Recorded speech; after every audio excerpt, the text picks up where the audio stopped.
AgroAZ. Feito para não agrônomos. Olá, seja bem-vindo e bem-vinda ao podcast de AgroAZ, que chegou para democratizar os assuntos do agronegócio para todos, sejam agrônomos ou não. Eu sou Isabela Machado, jornalista da AgroAdvance, e neste sexto episódio a gente vai descomplicar para você o que é NDVI e os avanços tecnológicos de geoprocessamento. Palavras difíceis, né? Mas para esse bate-papo, eu conto com um convidado especial, que é o Jonathan Albuquerque, engenheiro agrônomo formado pela Universidade Rural da Amazônia e tem mestrado, está realizando aí o seu mestrado em fitotecnia na Exalc USP. Ele também tem muito conhecimento em geoprocessamento, sensoriamento remoto e agricultura de precisão. Jonathan, seja muito bem-vindo à AgroAdvance. É um prazer estar aqui com você para discutir esses assuntos assim que estão na moda, né? Como você disse agora no último minuto. Bem, Isabela, o prazer é todo meu. Obrigado pelo convite de estar aqui. É muito bom falar de agricultura, principalmente no Dia da Agricultura, dia 20. É verdade. Dia da Agricultura, verdade. Então melhor ainda, né? Um parabéns a todos, aos produtores rurais, a essa profissão, né, que é tão importante para a nossa economia brasileira e, sobretudo, para a preservação do meio ambiente, para a alimentação também. E antes da gente falar sobre geoprocessamento, sensoriamento remoto e discutir o que é NDVI, eu queria que você explicasse um pouco mais sobre a sua jornada, né? Você saiu lá da Federal Rural da Amazônia, veio aqui se instalar na USP, na Exalc USP, por conta do nome, né? O grande nome Exalc USP. Queria que você contasse um pouco mais sobre essa jornada sua. Claro, Isabela. Então, eu formei bem novo. Eu formei, acho que com 21 anos e falei, o que é que eu vou fazer agora? Pensei, busquei o que é que eu necessitava para mim mesmo, o que é que eu gostava. É aquela pergunta que a gente sempre faz, Sim, né? Nessa o que é que eu quero para minha vida? Sim. O que é que eu vou fazer daqui para frente? Por que é que eu gosto? Eu gosto de pesquisar, eu gosto de ser pesquisador. O que é que eu tenho que fazer? Então eu fui buscar o que era o melhor para mim, onde é que tinha melhores qualidades, melhores opções e melhores oportunidades. Saí lá do Pará, 3 mil quilômetros, vim para Piracicaba. Eu nunca tinha saído do meu estado, não conhecia São Paulo, não conhecia Piracicaba e vim na coragem. Cheguei aqui, comecei a trabalhar, comecei a buscar mais conhecimento, comecei a me engajar nesse meio acadêmico, seja por artigos científicos, publicações técnicas, até que eu consegui me instalar aqui. Então, eu vim para a Exalc, como você falou inicialmente, pelo grande nome que a Exalc tem.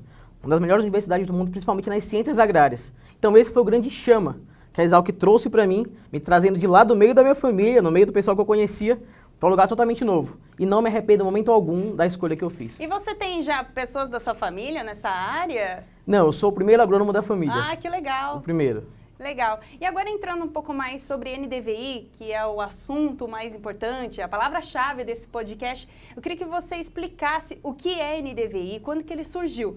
Embora eu tenha pesquisado que NDVI seja uma tecnologia mais não tão recente, né? Surgiu mais na década de 70, 80, mas muita gente não tem conhecimento e tem até curiosidade, quer saber como instalar esse tipo de tecnologia na gestão da sua fazenda. Conta um pouquinho mais para mim. Então, você falou inicialmente, o NDVI não é novo.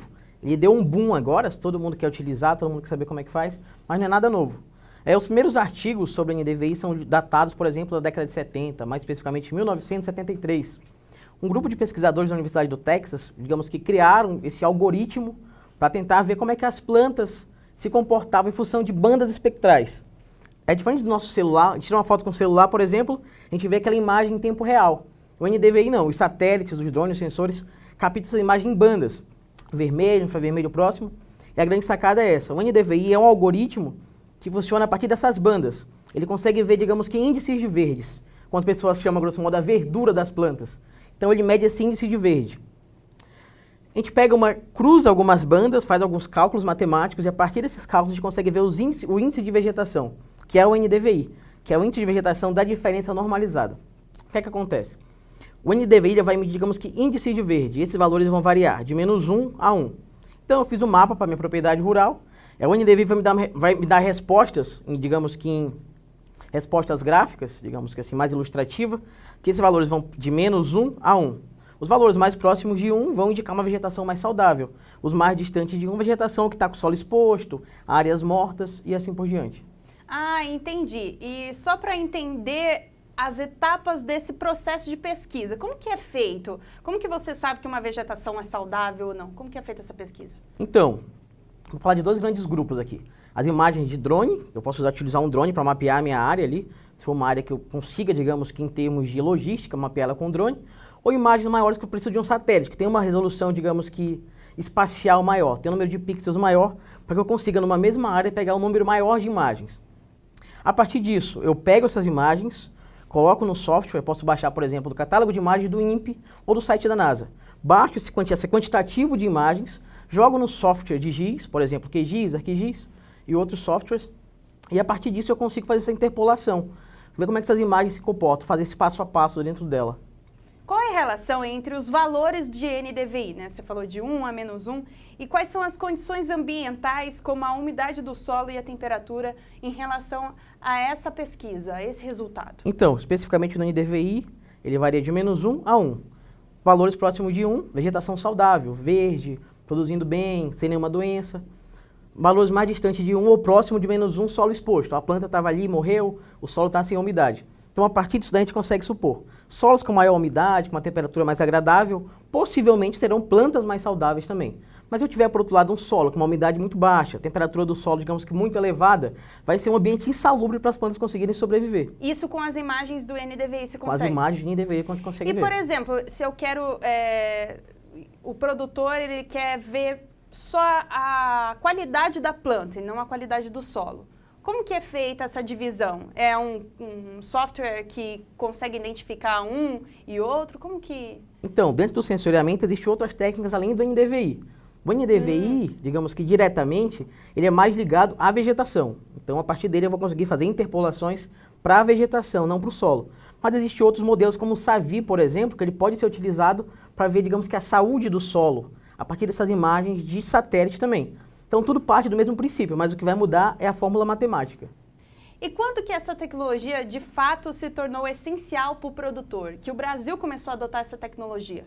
Você falou que surgiu nos Estados Unidos, mas quando que chegou no Brasil que o produtor, os grandes produtores começaram a adotar esse tipo de tecnologia?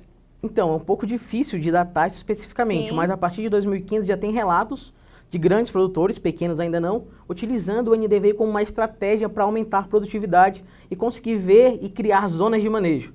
As zonas de manejo, a grosso modo, é como se fossem áreas específicas que nós consigamos, digamos que, dar um trato cultural específico para aquela única região. Vamos imaginar que é um talhão de 10 hectares, que é uma área, digamos que, relativamente grande. Com um único mapa de NDVI, eu consigo dar um tratamento, digamos que, específico para um único hectare que está deficiente. Nossa. E, além desses benefícios, quais são os outros benefícios para o produtor rural? Agora a gente está falando assim, a gente sabe que NDVI é uma tecnologia que é mais adotada pelas grandes empresas, mas como os pequenos e os médios produtores conseguem adotar esse tipo de tecnologia? É acessível? É acessível, a grande questão é essa, é acessível. Inicialmente não, tinha um custo embutido, tinha que ter um profissional capacitado. Hoje existem sites, por exemplo, como o Siebel, o Cibop, o Google Earth, que eu consigo fazer esse cálculo de NDVI gratuitamente, sem fazer cruzamento de imagens. Eu vou lá no software baixo, seleciono a minha área de interesse, vou, por exemplo, tenho minha lavoura de soja. Sim. Faço, desenho o polígono, gratuitamente o software vai fazer o cruzamento para mim, sem eu ter que fazer nenhum cálculo matemático, e vai me dar como resultado o NDVI, o mapa de NDVI. Então, um computador com acesso à internet, uma pessoa que tem conhecimento básico em informática, ela consegue gerar um mapa de NDVI. A grande questão é a interpretação. Aí, nesse caso, a gente recomenda que busque um profissional capacitado da área para que consiga ajudar a interpretar esse mapa de NDVI e tomar a melhor tomada de decisão. A gente sempre ressalta, né, que o NDVI nunca vai dispensar a atuação de engenheiro agrônomo. Ele vai ser sempre necessário ali para estar vendo em campo como é que está agindo, se é praga, se é fitossanidade, se é algum problema de estresse hídrico ou outro. Então você nunca tá... quem é o técnico que consegue identificar esse tipo de imagem produzida? Então, qualquer pessoa que tem, digamos que um conhecimento básico em geotecnologia, sensoriamento remoto, modelagem, ou outras áreas afins, vai conseguir, digamos que, ter uma interpretação direta desses mapas de NDVI. Mas a grande questão é que o NDVI não vai dispensar a ida em campo. Ele vai facilitar sim. muito a nossa vida. Eu vou conseguir saber áreas localizadas no meu dossiel de plantas e vou conseguir ir em áreas específicas, mas ele não vai dispensar a minha ida até o campo. Então, assim, você disse que não dá para dispensar um ou outro. Qual é o benefício no cotidiano do produtor ao adotar esse tipo? É um pré-relatório de como que está o andamento da plantação dele? Com certeza, a gente consegue acompanhar a marcha de crescimento de plantas. Vamos supor que o meu foco aqui não vai ser ver doenças, nem pragas, nem estresse hídrico, nem nada disso. Vai ser acompanhar como é que a minha cultura está se desenvolvendo em campo. Plantei a soja no dia X, a partir de 15 dias peguei uma imagem de satélite novamente, consigo ver como foi que ela se desenvolveu. Se houve uma cobertura entre as entrelinhas da soja, uma planta, outra planta, como é que a partir do tempo esse espaço que há entre uma planta e outra foi sendo preenchido. Isso vai influenciar diretamente no desenvolvimento das culturas. Como é que ela está crescendo ou não? Está tendo patógeno, está tendo praga? Outra grande sacada do NDVI é acompanhar, por exemplo, áreas de APP, que são áreas de proteção permanente. Eu consigo acompanhar dentro da minha grande área, de uma grande lavoura, se está tendo, digamos que, derruba de árvores, derruba da floresta nativa, tudo a partir do NDVI também. Nossa, que interessante. Tem outros problemas que podem ser identificados apenas com os mapas do NDVI, além desses? Então, a geotecnologia como toda, ela funciona em consonância, né? Sim. A partir do NDVI, por exemplo, eu consigo identificar estresse hídrico. Vamos supor que uma área com soja apareceu, digamos que algumas marcas que possivelmente as plantas estão sofrendo por estresse hídrico, muita água ou pouca água no solo. Se eu cruzar com outro método geoestatístico, por exemplo, como o modelo digital de elevação, que chama de MDE, eu consigo ver áreas que têm uma altitude maior ou uma altitude menor. E a partir disso, a gente consegue saber, não, ali possivelmente é algum ataque, por exemplo, de uma praga. Não, ali possivelmente é estresse hídrico. Então a gente consegue fazer, digamos que, estipulações a partir do cruzamento de várias informações. Tem um grande banco de dados, um database, e a partir dele eu consigo interpolar valores ali e tomar decisões. Legal, você tem um domínio ali de como que está a sua área de plantação. Exatamente. Mas precisa ter acesso à internet para fazer essa pesquisa? Vamos supor que eu já tenho a delimitação da minha área, eu já conheço coordenada geográfica, latitude e longitude da minha área. Se eu for em um local que tem internet, eu posso baixar essas imagens posteriormente, levar para a lavoura. Somente com o computador eu consigo fazer os mapas de NDVI. Mas se eu quiser uma coisa mais automatizada, mais moderna, como modelos como Ciba ou Cibop, que eu preciso sim de conexão com rede, porque ele vai me gerar automaticamente sem eu ter que fazer cálculos manuais. Que legal. Então o NDVI é uma ferramenta que você pode estudar a sua plantação, a sua lavoura, a longo prazo. E aí você coleta esses dados para você conseguir traçar estratégias melhores ali na sua plantação, certo? Exatamente. Dentro desse mundo, novamente, dos mapas, dos modelos, nós temos dois grandes grupos de satélites, digamos assim, que são os modelos que têm uma resolução espacial, que eu tenho um espaço de tempo, vamos supor, que numa mesma região esse satélite passa 3 vezes ao mês. E nós temos a resolução temporal, que é essa ideia de tempo, né? Na resolução espacial, por exemplo, que eu tenho um pixel de uma imagem. Vamos supor que eu tenho imagens que têm um tamanho de 30 metros por 30 metros. Tudo que for menor do que 30 metros não vai ficar perceptível dentro desse mapa de NDVI. Então entra a questão de falar um pouco sobre drones agora, né? Puxando um pouco de drone. Uhum. Se eu tiver uma lavoura pequena, que eu quero ver coisas mais específicas, detalhes na minha lavoura, como é que está se comportando a presença de insetos, pragas na minha lavoura. Se eu quiser ver coisas menores, mais reduzidas, nós não recomendamos utilizar satélite. O satélite é muito macro, ele pega tudo. O drone não, eu consigo fazer digamos que uma visada mais localizada, consigo ver coisas mais específicas, como até mesmo insetos. Certo. E aí você consegue, além dessas tecnologias que a gente citou e ferramentas que estão disponíveis para calcular, visualizar e analisar, quais são as principais ferramentas para a gente poder captar a imagem, que são os drones e os satélites, e para visualizar? Então, eu capto imagem com drones ou com satélites, e onde é que eu vou trabalhar essas imagens, né? Não tem como eu imprimir e utilizar em software. Tenho que pegar essas imagens, no formato TIFF geralmente, essas imagens eu jogo dentro de um software de GIS, que pode ser o QGIS, o ArcGIS. Existem alguns softwares como o QGIS, por exemplo, que ele é gratuito. Qualquer pessoa pode entrar no site do QGIS, fazer download e começar a utilizar. É bem intuitivo, é um software bem básico, que eu consigo apenas com comandos básicos fazer grandes coisas. O NDVI, por exemplo, com 4 cliques eu consigo colocar fórmulas lá dentro. A grande questão é onde é que eu vou obter essas imagens. Eu posso obter gratuitamente, as imagens de satélite no caso, sem custo algum, do catálogo de imagens do INPE. Entro no site do INPE, faço meu cadastro como usuário, senha, baixo meu banco de imagens da minha área específica. Jogo no software de SIG, como eu falei, QGIS ou ArcGIS, ou Google Earth, existem muitos outros por aí, e faço interpolação dessas imagens para ver como está o NDVI da área ou outro método estatístico ou geoestatístico, para fazer essa interpolação. E existe alguma limitação do NDVI? Infelizmente existe. A grande questão existe muito ruído espacial, existem nuvens, por exemplo, existem áreas que têm uma cobertura de nuvem muito alta. Para produtores, por exemplo, da região do estado do Pará, região do Amazonas ali, que é uma região, digamos que que tem um índice de nuvens bem maior do que a região sudeste do Brasil, geralmente devido a chover mais, tem muitas nuvens carregadas. Então, quando eu vou fazer uma visada com satélite, possivelmente vai ter uma cobertura de nuvens muito alta. Então, isso daí vai, digamos, que vai influenciar diretamente no resultado do meu mapa.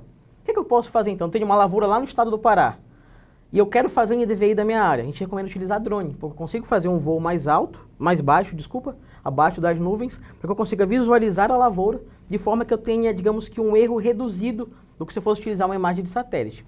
Mas vamos supor agora que eu tenho uma área macro, uma área muito grande aqui no estado de São Paulo, que eu quero fazer em NDVI.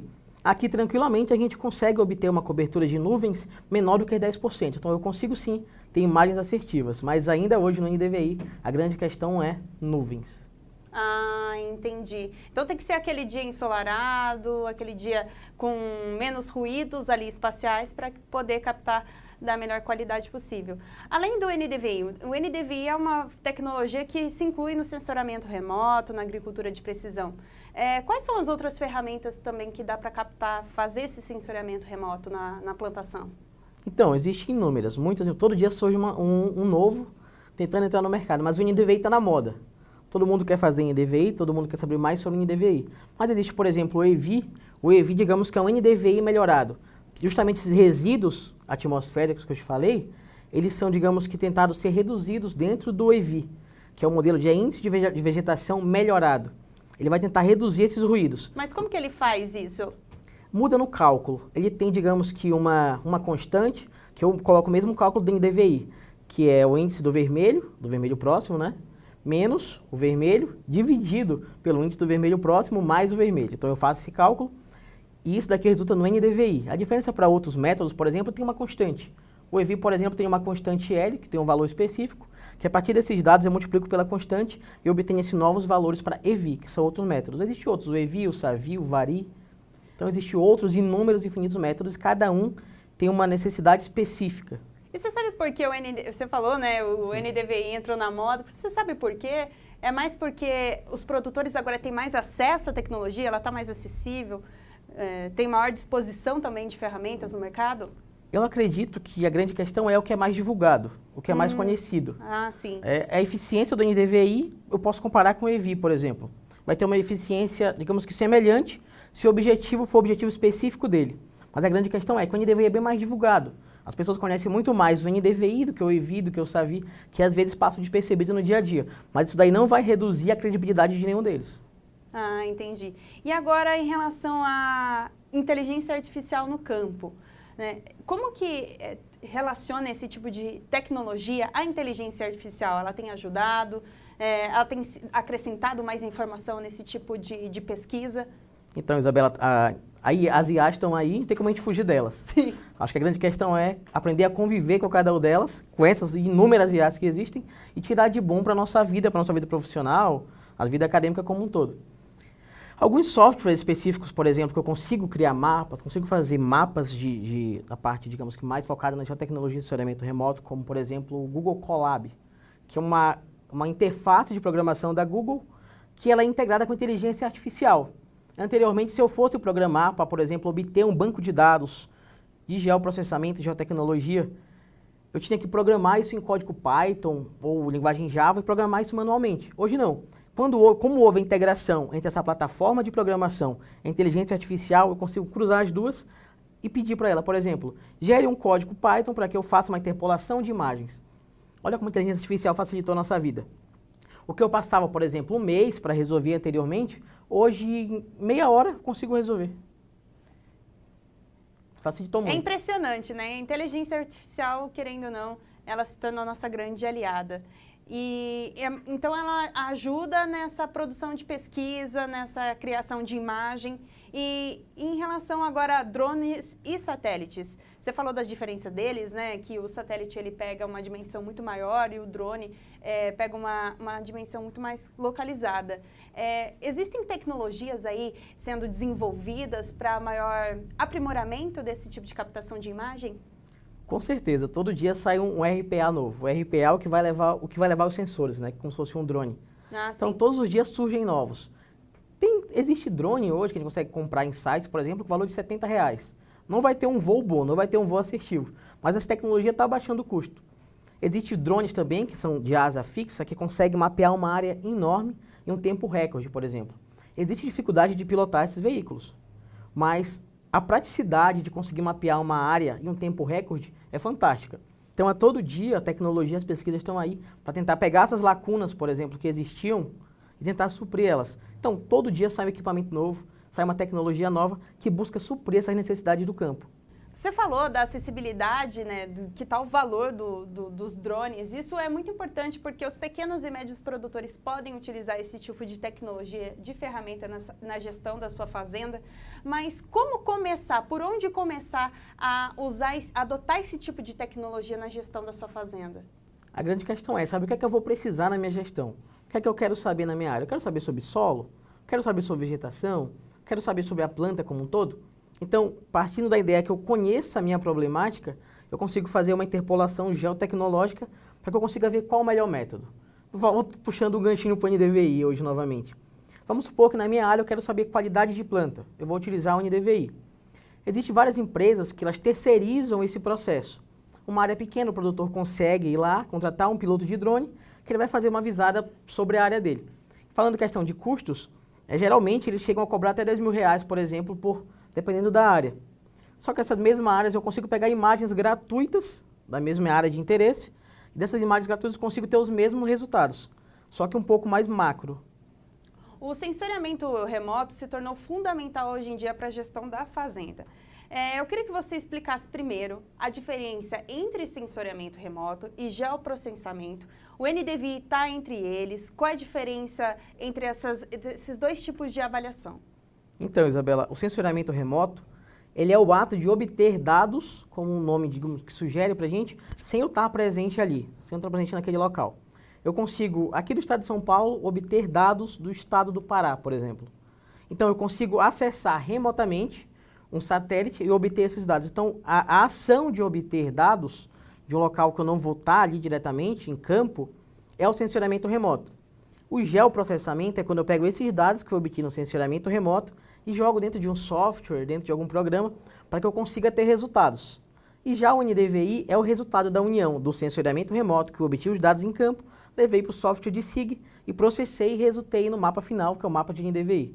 Então, são processos que estão interligados. Sensoriamento eu obtenho dados, geoprocessamento eu processo esses dados e como resultado final tenho um mapa de NDVI, um mapa de modelo de elevação e assim por diante. Legal. E dentro dessas tecnologias, dessas ferramentas, tem como você medir a sustentabilidade da sua produção ou até mesmo da qualidade ali da sua produção antes de você interferir?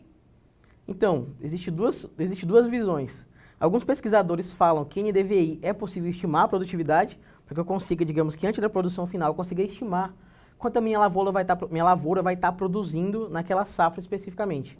Eu sou da equipe que não acredita que a NDVI estima a produtividade. Por quê? Porque ele é um índice de vegetação, não tem como eu estimar a produtividade a partir dele. Então a minha visão é essa, mas existem duas visões, que eu posso sim, digamos que medir até a sustentabilidade da área, se está sendo, digamos que promissora economicamente falando, antes de chegar à colheita final, e existem as pessoas que acreditam que isso não é possível. Eu sou dessa última visão, mas claro, todas são aceitas. Então sim, de algumas visões é possível estimar produtividade a partir do NDVI e algumas não são possíveis. E dá para estimar a produtividade a partir do NDVI, a partir dessas pesquisas de geoprocessamento e sensoriamento remoto? Então, Isabela, existem dois grandes grupos de pesquisadores aí, né?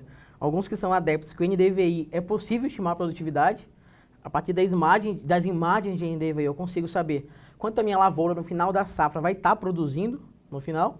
E existe, já que eu sou adepto, que o NDVI não estima produtividade. Por quê? Justamente porque é um índice de vegetação. Então ele vai estimar, digamos que índice de verde.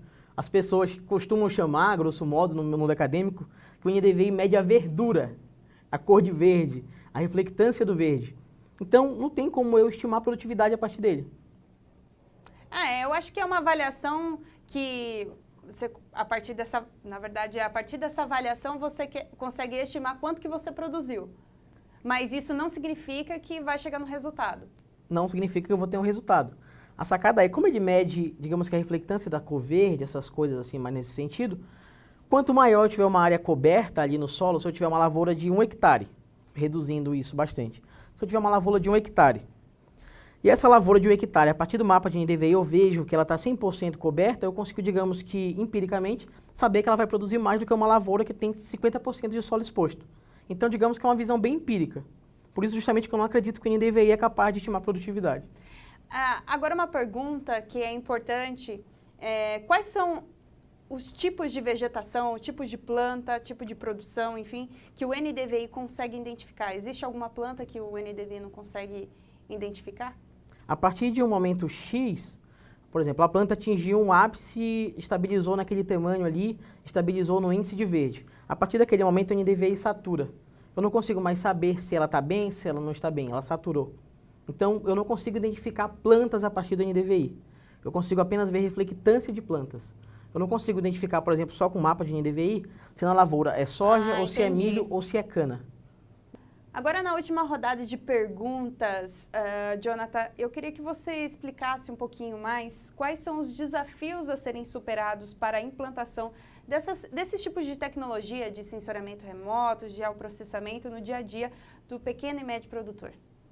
A questão inicial é desmistificar a ideia de que fazer geotecnologia, de que trazer tecnologia para o campo é caro. Não é caro.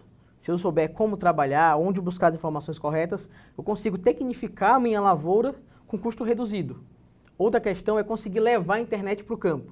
O produtor tem interesse, tem dinheiro e tem vontade de utilizar essas geotecnologias, mas ele quer fazer isso daí de forma, digamos que mais automatizada, com Cibol, Cibop, outros modelos. Como é que eu vou levar a internet para o campo? Outras questões são essas. Mas existem modelos como o Starlink hoje, aí, que consegue levar a internet de velocidade e de qualidade para o campo. Então, grandes questões são desmitificar essa ideia que trabalhar com tecnologia é caro. Não é caro. Traz resultados, traz assertividade em campo. E outro modelo é conseguir levar essa tecnologia para o campo com a internet. E fazer a leitura também desses mapas. Com certeza. Mas aí a gente precisa de um outro profissional para que venha se capacitar, Sim. Exatamente. Então é importante a gente observar que a adoção dessas tecnologias são importantes, mas a capacitação profissional também exige, né, nessa área da produtividade do campo. Com certeza. Existem alguns cursos específicos de geotecnologia que a pessoa consegue se aperfeiçoar na área para conseguir fazer essa interpretação desses mapas, criar esses mapas como um todo. Ou a pessoa também pode buscar um profissional da área, engenheiro agrônomo, engenheiro florestal, que também tem essa mesma capacidade para fazer essa leitura desses mapas. É assunto complexo, né? Foi um prazer aqui ter você comigo. Prazer meu, Isabela. Jonathan, é um assunto muito interessante, dá muito pano para manga, a gente tem que conversar mais sobre a acessibilidade da tecnologia para os pequenos e médios produtores, que eles são importantes também para a economia brasileira. Foi um prazer ter você aqui. O prazer é meu. E esse foi o 6º episódio do podcast de AgroAZ, desmistificando o que é NDVI e discutindo quais são os avanços tecnológicos de geoprocessamento e sensoriamento remoto. Espero que você tenha gostado, aguardo você no próximo episódio. Um beijo e até mais!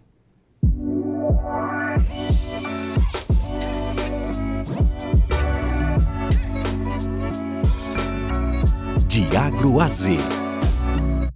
Feito para não agrônomos.